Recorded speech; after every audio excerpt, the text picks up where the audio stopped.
antipsychotic guys, mataas din ang EPS niya. Okay, mataas. So, pag-usapan natin kung anong extrapyramidal symptoms or your extrapyramidal symptoms or your EPS. Let's talk about your EPS. EPS. Extrapyramidal symptoms or effects. Okay? Number 1 dyan, pag-usapan natin si AGRANULOCYTOSIS. AGRANULOCYTOSIS. Pakibasa ulit. AGRANULOCYTOSIS. Granulocytosis is a condition wherein there is a sudden increase in temperature or your abrupt fever with malay. Ano malay? Malay. Kung di niya alam, malay niya. Did you get it? Yan na naman tayo. Malay. Okay, malay panghihina, ulcerative sore throat, and your leukopenia. Pag sinabi natin leukopenia, affected ba ang ating blood cells? Ano ang blood cells ang affected?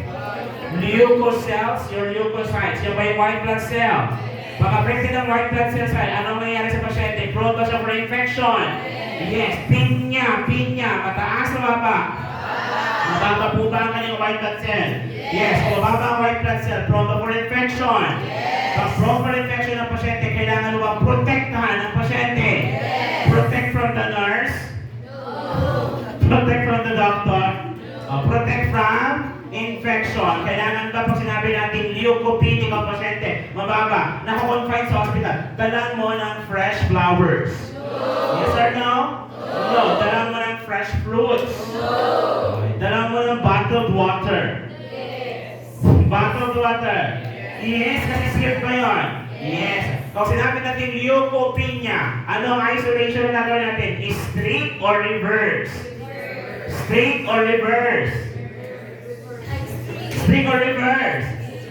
Reverse isolation. So, pag sinabi natin reverse isolation, who are you protecting? The patient. Pag sinabing strict isolation, you are protecting the healthcare provider. Nakukuha po ba? Yes. Kanino binibigay ang inyong reverse isolation? Sa mga pasyente ba na immunocompromised? Pag sinabing immunocompromised, kasama ba din si leukopenia? So, proper infection yan, kaya protektahan natin siya. So, sino ang lagi dapat nakasuot ng mask? Si patient po ba si nurse? Patient. Dapat lagi nakasuot ng mask. Ilalagay mo ba siya sa ward? No. So, kung sa ilalagay, private room ba? Yes. Okay, private room. Kailangan ilagay yan sa private room kasi ang pasyente natin is prone for infection. Nakukuha po ba? Yes. Another detail is that how are you going to manage this condition? Okay? Since ang pasyente natin is leukopenic, mababa ang white blood cell, we have to take blood sample. And blood sample should be taken weekly to check for the WBC count. Question, what is the normal WBC count? 5,000 or sample, 4,500 to 11,000.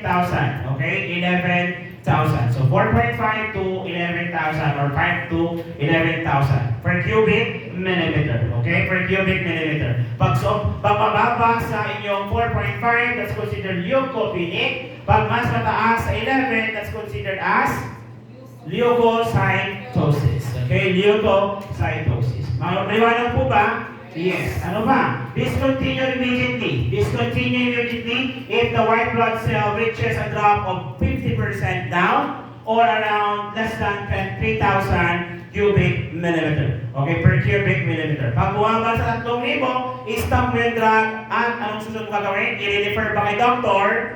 Yes. Refer the patient to the physician. Refer the patient to the physician. Okay? Refer the patient to the physician. Of course, idagdag mo sa treatment, yung mga treatment natin to prevent infection. Nakukuha po ba? Again, to prevent infection, kailangan po ba is ihiwalay ang pasyente sa ibang pasyente? Yes, ihiwalay ang pasyente sa ibang pasyente. Kailangan po ba dagdagan natin siya ng tinatawag nating immune system? Yes, pataasan natin ang kanyang immune system. Sino ulit ang magsusuot ng mask madalas? Patient or the nurse? Patient. Okay. Immunocompromised ang pasyente, ano yung gagawin natin? Strict or reverse? Reverse isolation. All things na pwede maprotekta sa immune system ng pasyente to prevent infection, applicable siya sa management. Are we clear? Yes. Are we clear? Kaya mga basic natin, monitor the blood sample, WBC, if less than 3,000, stop the medication. Ano ulit ang condition na to? Agranulocytosis. Nakuha po ba? Yes. Agranulocytosis. Do you have any question? Do you have any question? Na. Let's proceed. Another one, extrapyramidal symptom is your still granulocytosis. Ano ba yung management natin? Example dyan, example ng specific ang granulocytosis kay clozapine and olanzapine. Okay, so clozapine and olanzapine.